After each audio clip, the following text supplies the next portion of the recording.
the fact that it's my birthday set aside, there's always cause for celebration. There is always a reason to celebrate. Now, I know in life that good things happen and bad things happen. And you've been hanging around New Thought long enough to know that good and bad are judgments. They're matters of opinion. Good are the things that we prefer. Bad are the things that we don't. And our experience of life, I mean, pretty much, when the stuff that we describe as good happens, we celebrate. And when the stuff that we describe as bad happens, we deal with it.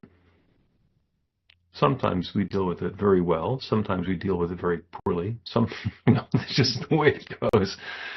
When we're on our game, we remember to take it into prayer and invite transformation in.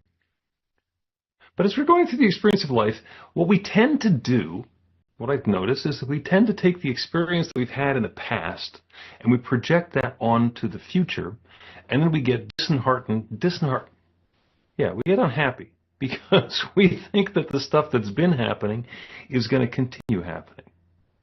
And we get sad because we think that the great stuff that used to happen isn't happening anymore. That, by the way, is nostalgia. And our nostalgic memories are always better than they were in the first place. You think about the 60s and the 70s and the 80s, and there's some great times and some wonderful music and partying and youthful vitality and all of that. There was a big war going on in the 60s and the early 70s. Huge gas prices spiking in the 70s. AIDS and high interest rates going on in the 80s. Did you remember that stuff? Was that on the top of your mind? No, because you're thinking back to the great pop songs of those days. But the invitation is to find a reason to celebrate, to find a cause for celebration, regardless of the circumstances that are going on around us. So I don't know if you've heard, but spring is going to start on Thursday morning. And all of the transformation that happens in the world around us is continuing to go. I'm already seeing the buds that are coming out, and the tulips are getting ready to pop through, and there is cause for celebration. Remind yourself to stop and smell the roses.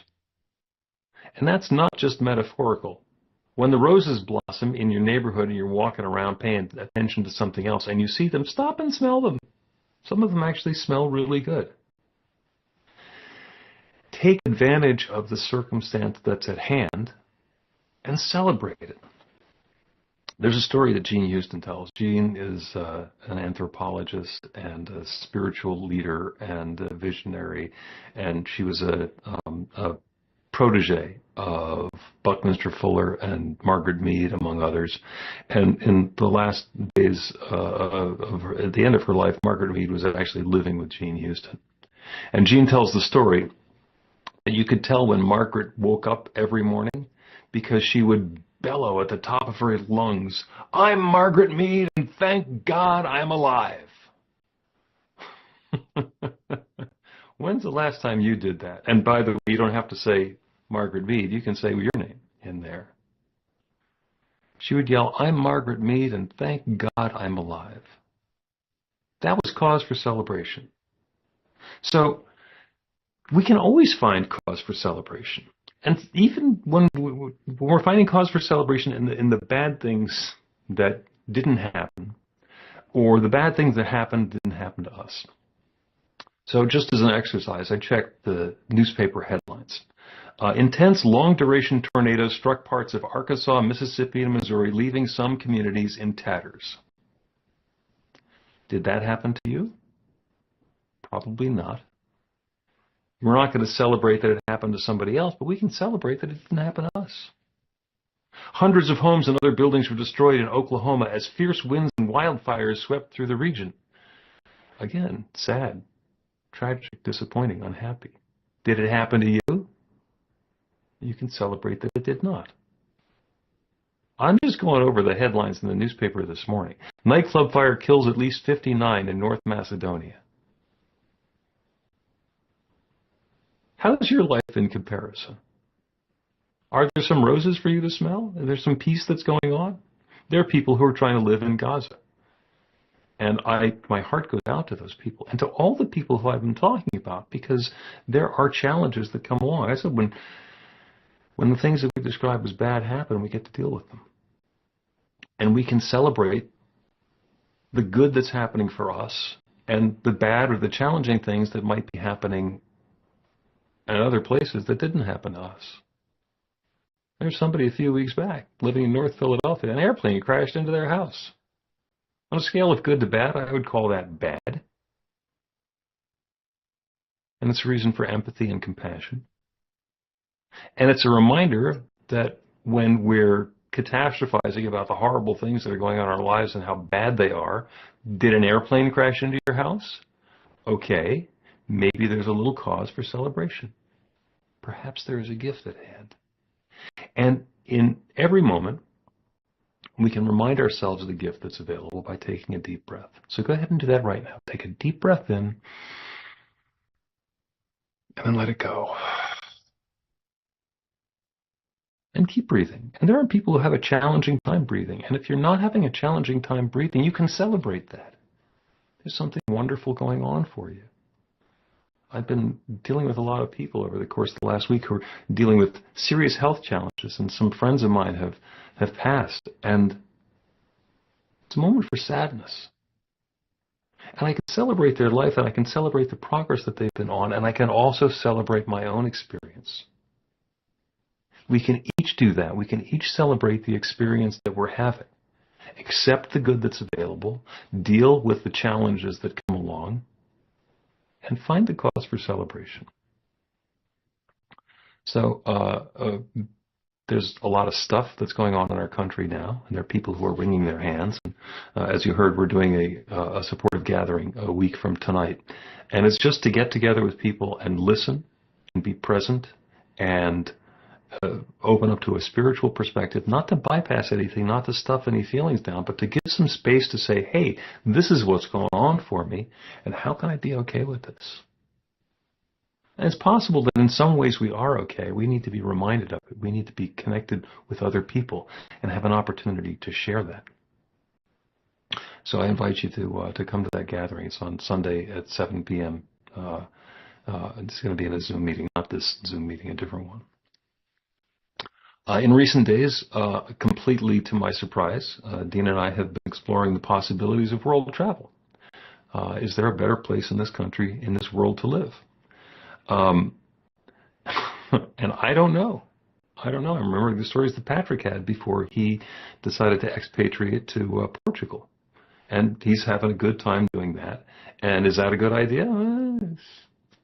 We'll see.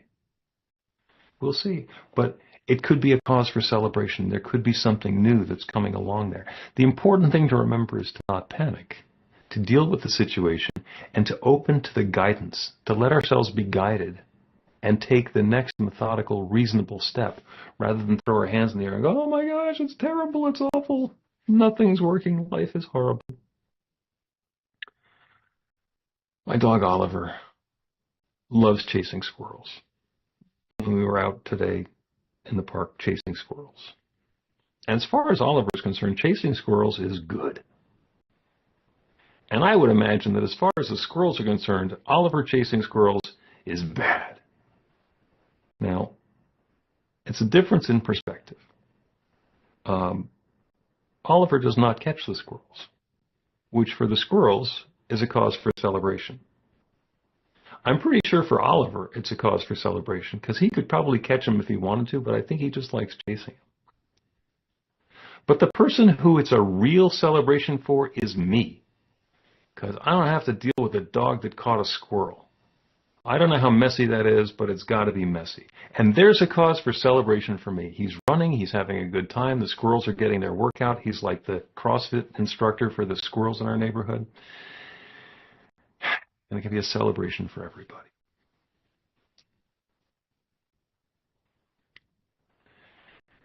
And I mentioned guidance. We can see the circumstance and the situation, we can panic about it. And that's usually not helpful. And we can see the situation and we can say, there's something that's going on here, and there's perhaps a step for me to take. And open ourselves up to the possibility of what the step is to take, and get quiet. to get quiet and go within and listen for that still small voice. That infinite intelligence that knows everything, the one that's part of the creative process that has created everything, that infinite intelligence abides within, and it can suggest to us what our next perfect steps are. And sometimes those steps are perfectly reasonable. It's exactly what we want to do anyway. And sometimes they go counter to what we were thinking we should be doing. One thing that I've noticed about the guidance is that when it's telling us to do something that we want to do anyway, it might be our ego doing its impression of the still small voice to try and just convince us that whatever we wanted to do is okay.